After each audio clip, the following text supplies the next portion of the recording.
I remember the morning too clearly to ever forget it. The air smelled like rain, but Daniel's smile was all sunshine. My son, my only child, stood in our kitchen, waving a pair of plane tickets like they were proof of love. "Florence, Dad, you've always wanted to see Italy. I'm finally sending you," he said, his voice bright and polished. Too polished. I laughed softly. "You can't afford this, Daniel. Not with the new business and the wedding coming up." He shook his head, brushing off my concern. "Dad, you've done enough for me. You worked your whole life. This is my gift to you. Just relax for once." It sounded so simple, too kind, and yet something about his tone didn't reach his eyes. Maybe I was just being paranoid. Maybe old age makes you suspicious of good things. He helped me pack, even called the taxi. Everything seemed normal, almost too organized. As the car pulled away, I saw him standing on the porch, hands in his pockets, smiling that calm smile. At the airport, I kept thinking about that smile. Something about it felt like closure, not kindness. Still, when I boarded the plane, I told myself I was overthinking. Daniel was a good son. He'd grown into a man I could be proud of. When the flight attendant asked if I wanted something to drink, I smiled and said, "Maybe a glass of wine. I'm celebrating my son." I meant it. For a few hours, I believed I was the luckiest father alive. The flight was halfway to Florence when my phone buzzed, one of those automatic alerts from the bank. I opened it absent-mindedly, then froze. Account balance, $0. Zero. My breath caught in my throat. There had to be a mistake. I checked again. Another alert appeared. Joint account access changed. User, Daniel Hayes. My heart dropped into my stomach. I tried calling him, but the signal cut in and out. I sent a text. "Daniel, did something happen to our ACC account?" No reply. When the plane touched down in Italy, I turned on my phone again. Dozens of messages from my bank, all confirming transfers and closures. Every cent of my retirement savings. Gone. I opened Daniel's contact and hit call. The phone rang once, then went straight to voicemail. "Hey, Dad. Can't talk right now. I'll call you later." His voice sounded light, carefree. But the timestamp on the voicemail was from 2 hours before my flight even left. That's when it hit me. He didn't send me on vacation. He sent me away. And as the foreign announcements echoed through the airport and the world around me blurred, I whispered to myself, "My son didn't leave me in Italy. He abandoned me here." If your own child did this to you, would you still forgive them? Tell me in the comments, because that was the moment I stopped being a father and started becoming something else entirely. Florence is a city built on beauty, but when you're broke, beauty feels like mockery. I walked for hours that first night, dragging my suitcase along cobblestone streets. The air smelled of espresso and wet stone, and every passing face reminded me of what I didn't have: a home. I tried my credit card at a hotel near the Arno River. Declined. Tried another. Declined. The receptionist smiled politely. "Sir, maybe call your bank?" "I'm trying to," I muttered. Daniel's number was still disconnected. His email bounced back. Even his company website had vanished. I sat on a bench under a flickering streetlight, watching tourists take photos across the bridge. My phone battery died hours ago. My stomach growled. I hadn't eaten since the flight. That's when I heard a voice. "Excuse me. You look lost." A young woman, maybe late 20s, American accent, stood holding a tray of pastries. Her name tag read Clara. "I'm fine," I lied. She tilted her head. "No, you're not. You've been sitting here for hours. I saw you earlier near the hotel." Her kindness disarmed me. Maybe she pitied me, or maybe she just recognized a lonely old man in trouble. Either way, I was grateful. She offered a croissant. Here, eat something. As I took it, my hand trembled. Thank you. I think my son left me stranded here. She went quiet. Your son? I nodded. He sent me on a trip, but he took everything. The money, the accounts. I don't even know why. Clara looked away for a moment, her jaw tightening. What's his name? Daniel Hayes. Her expression changed instantly. Her lips parted slightly, eyes narrowing in recognition. Daniel Hayes? From Chicago? Yes, I said, confused. Do you know him? She hesitated, then sighed. I used to work for him, until he fired me. My chest tightened. You worked for my son? Clara nodded slowly. If you're who I think you are, Mr. Hayes, you're in danger, and not just financially. I blinked. What are you talking about? She looked around, lowering her voice. Daniel isn't what he pretends to be. He's been running something. Offshore accounts, fake investments. I kept the records. I stared at her, struggling to breathe. You're saying my son stole from me? Her eyes softened. Not just from you. From everyone. But you were the biggest piece of his plan. My mouth went dry. Why are you telling me this? She reached into her bag and pulled out a small photograph. Because you deserve to know the truth. In the picture, Daniel was standing beside a woman. Young, elegant. She wore a familiar gold necklace, one I hadn't seen since we buried my wife, Mary.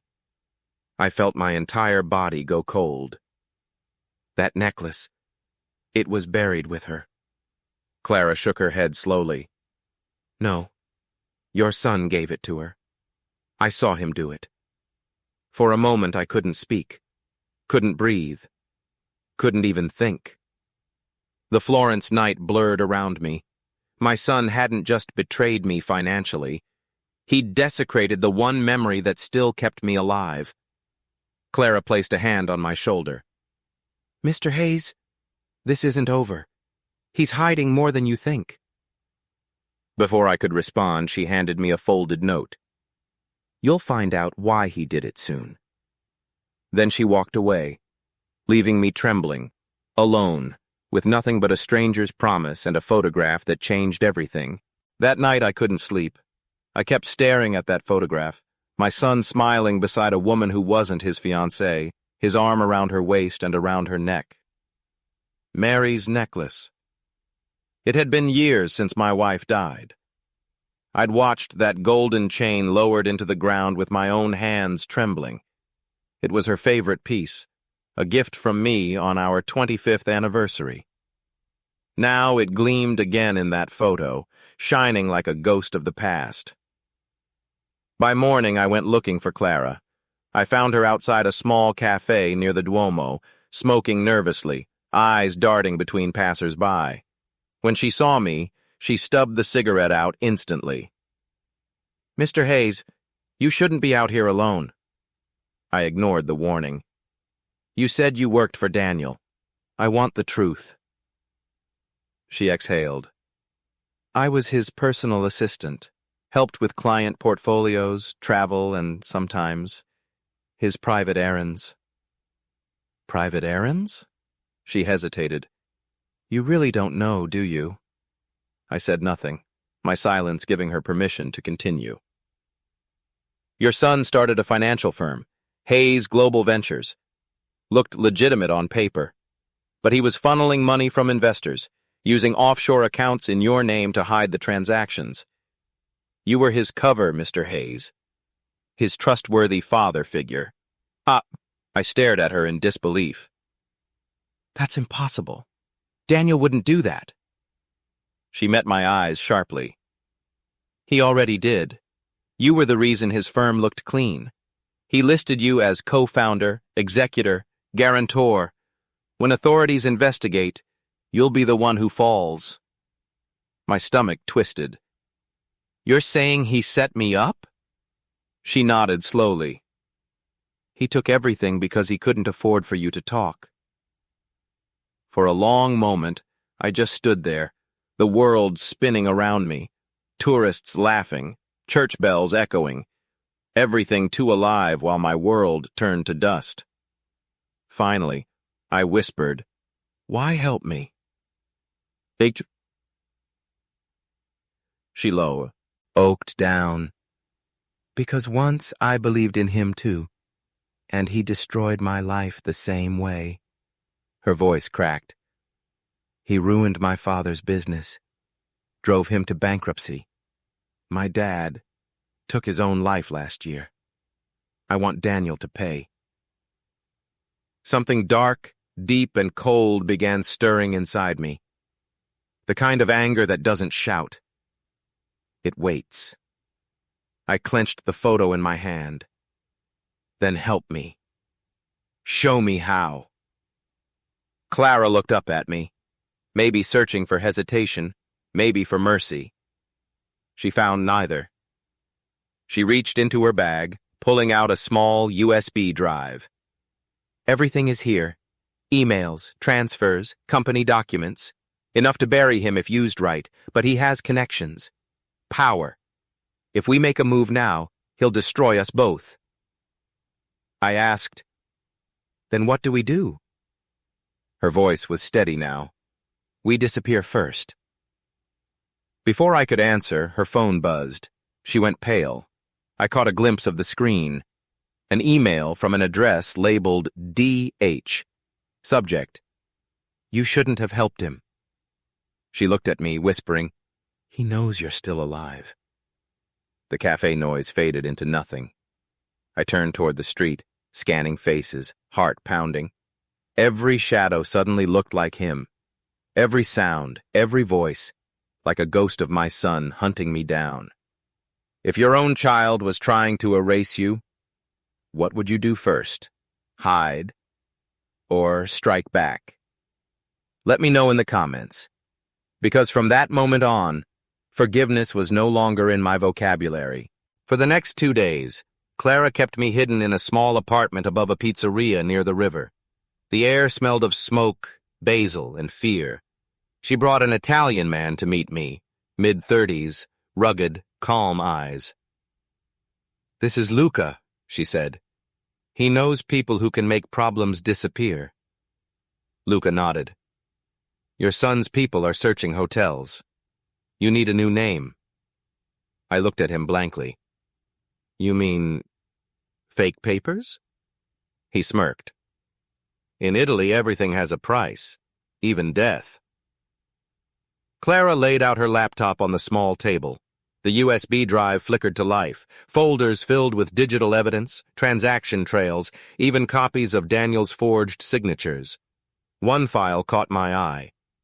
Inheritance Proof, PDF. Inside were legal documents signed in my name. Deeds, pension transfers, even a notarized statement declaring me mentally unfit. He was going to have you declared incompetent, Clara said quietly. Once you were out of the way, he'd own everything legally. I stared at the screen, my heart pounding against my ribs. He planned it all, from the start. Clara looked away. He told everyone you were losing your memory. That's why he convinced you to sign things. You trusted him. My hands were shaking, but my voice came out steady. I wasn't losing memory. I was losing my son. For a moment, neither of us spoke. Outside, the bells of Santa Croce chimed, a soft, hollow sound that reminded me of funerals. Finally, Luca said, You can't fight him the normal way. The law won't help. He controls everything back home. I looked up. Then what do I do? He slid an envelope across the table. Inside is your new identity. Edward Mason. But it's more than that. It's also the beginning of something else. I opened it. Inside were documents in Italian, and one form that made my blood run cold. It was a death certificate. Mine. I looked up sharply. What the hell is this? Luca's voice was calm. If Daniel believes you're dead, he'll stop watching. He'll relax. That's when we strike. Clara added, You'll have freedom again, but it means letting go of who you were. I stared at the paper. My name, Edward Hayes, printed beside the words, Deceased, Accidental Fall. The idea terrified me, but at the same time, it felt poetic. Daniel had buried me with lies. Now I'd let him think he succeeded. My voice dropped low. If I sign this, there's no going back. Clara met my gaze. There's no going back either way. I thought about Mary, about how proud she'd been of the man our son could have become. I wondered what she'd say now, if she'd tell me to forgive him, or if she'd finally understand why forgiveness sometimes kills slower than revenge. I picked up the pen. My hand didn't shake. With one stroke of ink, I killed the man Daniel betrayed and gave life to someone else. Luca smiled faintly. Congratulations, Mr. Mason. The world thinks you're dead. Outside, thunder rolled across the Tuscan sky, and for the first time since Daniel abandoned me, I felt something I hadn't felt in years. Control. Luca wasn't lying. Within a week, the world believed I was dead. My body was said to have fallen from a bridge outside Florence, a tragic accident, a foreign tourist lost to the current. The local papers ran a short piece about it with a blurred photo of a gray-haired man. Clara handled the details, contacting the American embassy, staging the identification, sending the forged report to Chicago. Daniel received the news 2 days later. We watched his reaction on a private live stream from the church back home. I sat in the dim light of Luca's apartment, the laptop screen casting a cold glow on my face. There he was, my son, dressed in black, standing over a closed casket. He didn't cry. He didn't even look sad. He stood tall, talking to reporters about his father, a great man who lost his way. His voice broke just enough to sound convincing. And then he said something that made my blood turn to ice. He left everything to me.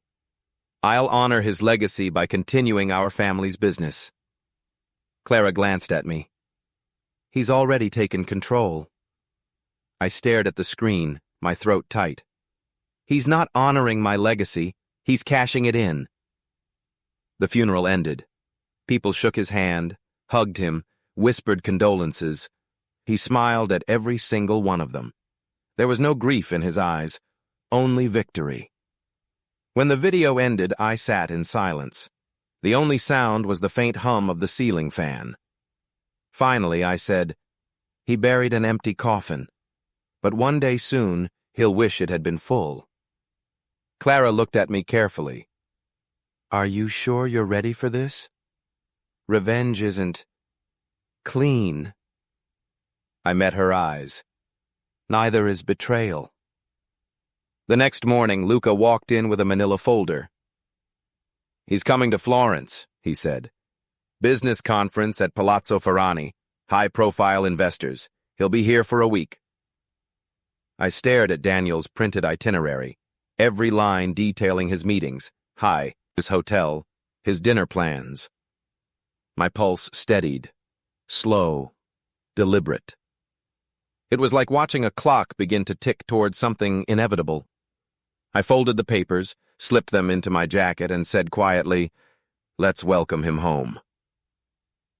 If the person who betrayed you came back to the same city, would you confront them?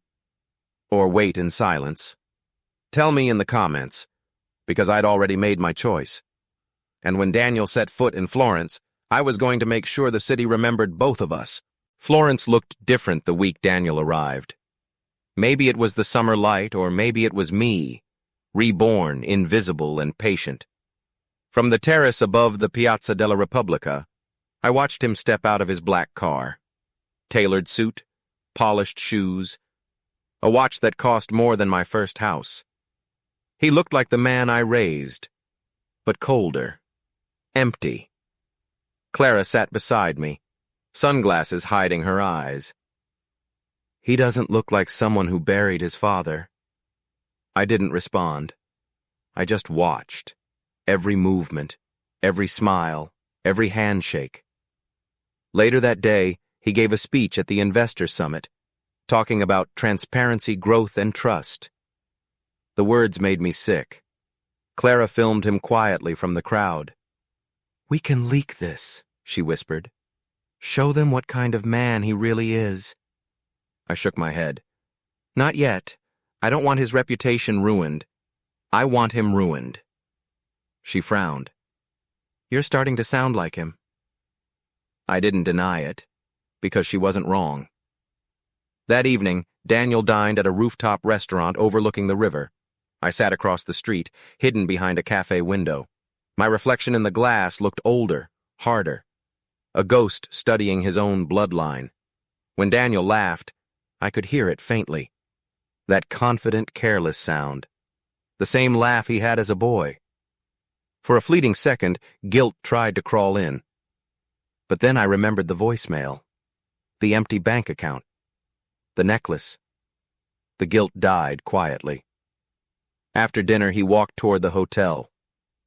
I followed at a distance, blending with the night crowds. He stopped once, turning his head slightly, just enough to make my heart stop. For half a second, his eyes swept the street, right past me. Did he sense me? Or was it my imagination?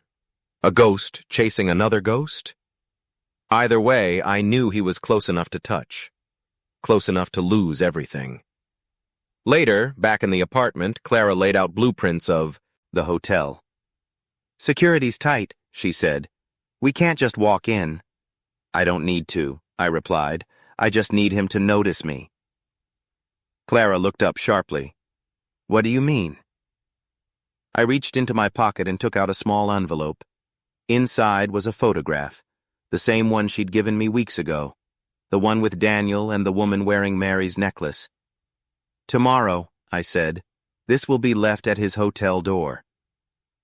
She frowned. "That'll spook him. He'll know someone's watching." "Exactly."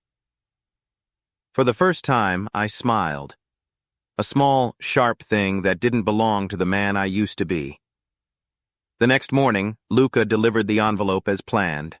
By noon, Daniel's bodyguards were already scanning the lobby, whispering into earpieces, moving nervously. I watched from a cafe across the street. Daniel looked pale, unsettled. He clutched the photo, his hand trembling slightly. For the first time, he looked afraid. And seeing that, after everything, felt like breathing again. I bought a new face and a new patience. Not with surgery or magic, just a beard I let grow out, a pair of old glasses, a stoop I practiced in the mirror. Edward Hayes was dead. Edward Mason learned to walk like a different man. The trick wasn't hiding from Daniel's eyes. It was hiding from his assumptions. He never looked for an enemy who looked broken. Clara arranged the meeting. She used an old contact, a woman on Daniel's investor list who liked to host intimate dinners with potential backers. The event was small, candlelight and soft jazz, the kind of place wealthy men go to feel important. Daniel showed up in his armor, expensive cologne, the same quiet smile he used when conquering boardrooms. From the corner, I watched him sign napkins and shake hands. He talked about acquisitions and synergies like a man reciting a prayer. He kept glancing at the entrance as if expecting an ally, not his father. It made him sloppy. It made him human. Clara had fed him a rumor about a retiring investor wanting to back a luxury project in Tuscany, a project whose pitch required a trusted elder's blessing. That's how I got the invitation. "Mr. Mason, pleasure," Daniel said when he finally reached our table, extending a hand with the practiced warmth of someone who sells sincerity for a living. I took it. "Daniel," I said. My voice carried the rasp of someone who's been through wind and rain. "I've followed your work. Impressive." He sat opposite me, leaning forward. "We're honored. I hear you want to preserve legacy, not just flip assets." "That's right." I watched him talk to me while my mind cataloged his tells, the way he tapped his foot when he lied, the tiny scar on his left thumb, the way he said my name like a brand. He had no idea who he was really selling. Conversation turned to the family business. He mentioned the old house, the trust, the necessary move as he'd made to secure investors. He didn't know I'd seen the documents on Clara's drive, the signatures forged, the accounts rerouted. At one point he laughed and said, "You raised me to be practical, Dad. You always taught me to look ahead." Oh, the line landed like a slap, because it was true. I had taught him. I had given him his tools. I let him have the comfort of believing he was the clever one. Let him taste that arrogance. It would fuel him later. "Who told you about him?" he asked suddenly, voice low, as if someone had fed him a secret about me. His eyes narrowed. I saw, for the first time since Florence, a real crack of fear. I only smiled, slow and tired. "Old men know more than they show, Daniel." His jaw tightened. "You're soft on sentiment, Mr. Mason. Business doesn't care for it." "No," I agreed. "Business remembers it." My words were a stone dropped into a calm pond. The ripples were small, but they would keep going. We talked long enough for the candles to burn down to stubs. He told me about deals, about a new partner from Zurich, about how he'd saved the family name. He told me everything in the casual way of men who believe their lies are truths. I left him there, confident and smug, while I carried the quiet of a man who had already buried a version of himself.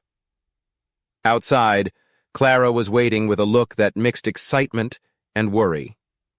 "You did it," she whispered. "I only began," I said. "If you could sit across from the person who ruined you, would you reveal yourself or wear a mask until the last second? Tell me in the comments. And if you're following this, don't forget to subscribe. Because the next time I sat with Daniel, the conversation would change everything." Dinner was the stage I'd practiced for days. I requested a corner table, one with a view of the street. It looked out over the river and the same bridge I'd been told my body had fallen from. The symbolism was not lost on me. I asked for a particular bottle, a vintage Clara swore was rare and expensive. She assured me the sommelier trusted her. I didn't want people rattled by a clumsy act. I wanted the scene to be elegant, inevitable. Daniel arrived with his usual confidence, accompanied by a single bodyguard and a tablet of investor notes. He greeted me with that polite smile that did not reach his eyes. The restaurant hummed with soft conversation, the clinking of cutlery, small private worlds being consumed under candlelight. We talked about innocuous things first, market trends, taxes, his fiancée. He boasted, of course, about how he'd stabilized the family assets. He sipped his wine like a man measuring his conquests in glass. I listened. I swallowed anger and let it ferment into a cold patience. At one point, he reached across the table and, with casual cruelty, touched his hand to the center of the table, the place where the tablecloth had folded that morning. "Do you remember Mary's favorite chair?" he asked. "She loved the light in that spot." He said it like a story, as if remembrance were flattering. I imagined Mary instead, small, stubborn, the way her hair fell against her cheek. I could feel the ache, the slow, honest grief I'd been carrying. For a second, I almost said her name aloud. For a second, I almost forgave. Then he laughed at some private thought, and the moment shattered. I had Clara at the door with the bottle. She passed me the decanter, nodding once. I poured Daniel another glass, polite, attentive. He complimented the bouquet and the finish, the usual charade men perform to prove they belong to luxury. We shared other things that night, too. Stories about clients, small confessions when the candles burned low. His guard had left the table to take a call. The room felt intimate, dangerously ordinary. When Daniel spoke of the necklace, it came out like a boast. "She wore it like it was the last proof of what my family stood for," he said, and then he laughed, a sound that used to be warmth, but now belonged to someone else. He raised his glass in a toast to himself. "To the future," he said. He drank. For a suspended second, nothing happened. Then his smile faltered. His hand went to his throat. At first I thought it was a coughing fit, a reaction to the spice in the dish, perhaps. His face flushed, then paled. People around the room glanced up, alarmed. "Are you all right?" someone asked. He tried to speak. Only a garbled sound came out. His eyes widened. A question more than pain. He looked at me as if realizing the stakes in the room had shifted. I reached across the table. My hand hovered above his. I wanted, for a fraction of a second, to say the things fathers should never have to say. I loved you, I failed you, and you failed me. But the words dissolved into the air between us. He grabbed the table edge, then his knees buckled. Waiters rushed over. A chair scraped. Someone shouted for water. His guard shoved through, panic replacing composure. I felt none of it. Not because I had become cruel, but because I had learned the cost of delayed justice, Betrayal. And I was willing to pay. They carried him out onto the street. People watched with a voyeur's fascination. A crowd gathered in minutes. A phone camera recorded the scene as if it were the last chapter of a novel. In the alley behind the restaurant, Clara met me with wet eyes. I didn't think," she began. "You did what needed to be done," I said softly. She looked unconvinced, torn between elation and horror. "He didn't deserve that." "No," I admitted. "He didn't deserve a father who could have loved him better, but he also didn't deserve to be what he became.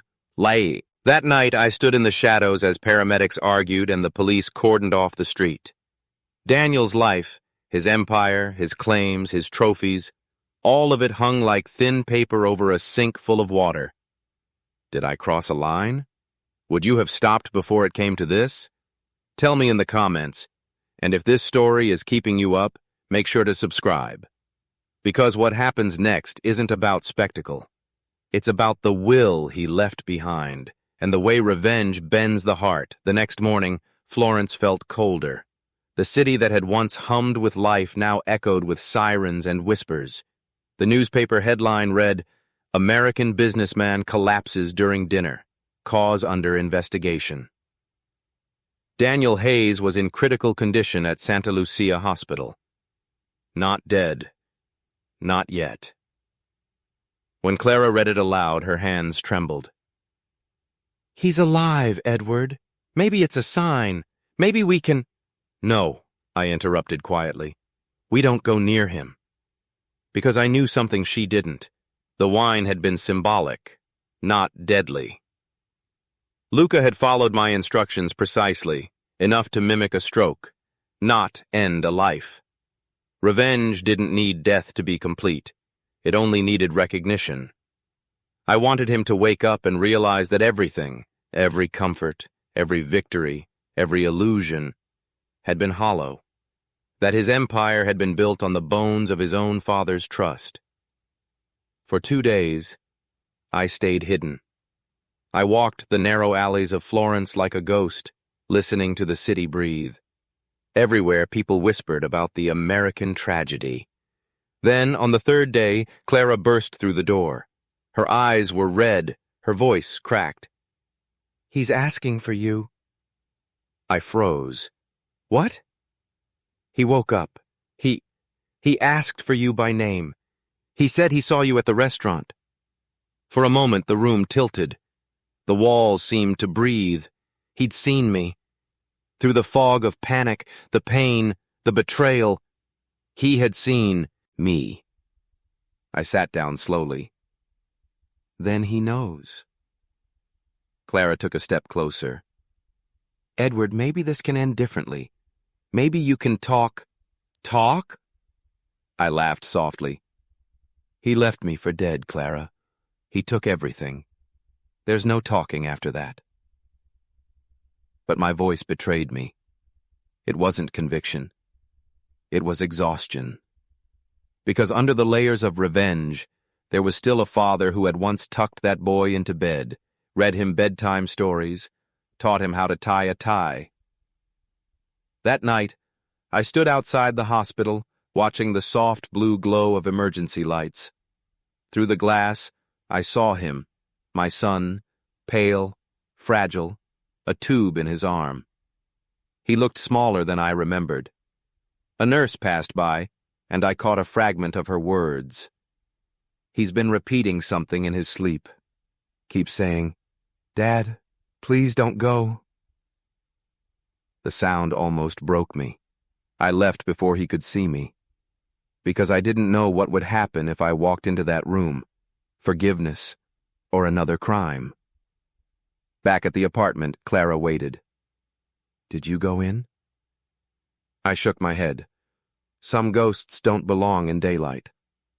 I poured myself a drink, water, not wine, and sat by the window staring at the river. He would live. He would remember. He would never trust another shadow again. And that, I thought, was enough. But revenge never ends where you plan it. The next morning, an envelope was slid under the apartment door. No name, no return address. Inside was a single sheet of paper. You're not the only one who can play dead. Clara's breath caught. He knows. I read the note again, my pulse steadying. The handwriting was his. Daniel had survived. And now, he wanted to finish what he started. It happened 2 weeks later. A courier delivered legal documents. Thick, official, cold. Daniel's signature on every page. He'd transferred ownership of the Chicago property, my home, back to me. But attached to the file was a handwritten letter. Dad, I know you were there. I saw you that night. You wanted to destroy me, and you nearly did. But when I woke up, I realized something. We both lost the same thing. Mom. You lost her to grief. I lost her to resentment. If this is revenge, you've earned it. Take the house. Take everything. I'll start over. Maybe you should too. Daniel. I read it 3 times before I could breathe. Clara stood behind me, silent. When I finally looked up, she said softly, He's letting go. I shook my head. No. He's making peace. His way. For the first time in months, I felt something I hadn't known I missed. Stillness. I packed what little I owned and took the next flight home. The airport lights felt strange, too bright for a man who'd lived in shadows. When I stepped back into the Chicago house, everything looked the same, yet nothing felt familiar. The scent of old wood, the dust motes in the sunlight, the empty chair where Mary used to sit. I placed her photograph on the mantel. It's done, I whispered. He's alive. But the truth was heavier. I didn't win. He didn't lose. We both had simply survived. Weeks passed. Neighbors came by, offering condolences and gossip. They thought Daniel was still in Europe, managing business. No one knew what really happened. And maybe that was mercy. Sometimes, late at night, I'd sit on the porch and imagine him somewhere far away. Not my enemy, not my son, but something in between. That's the real cost of revenge. It doesn't kill you once. It keeps you halfway alive. One evening, as the sun set, I got a letter in the mail with no return address. Inside was a photo. Daniel standing near the ocean, smiling faintly. On his wrist, Mary's necklace turned into a bracelet. On the back, one line. Maybe some legacies can change. I stared at it for a long time. Then I smiled. A small, tired smile that felt almost human again. Maybe revenge isn't about ending something. Maybe it's about understanding what should have ended long ago. I folded the photo, placed it beside Mary's picture, and turned off the lights. The story wasn't about victory anymore. It was about what it cost to feel alive. If you followed this story to the end, tell me this. Was I right to let him live, or should revenge always demand a final price? Don't forget to subscribe. Because on Revenge Roots, every ending hides another beginning.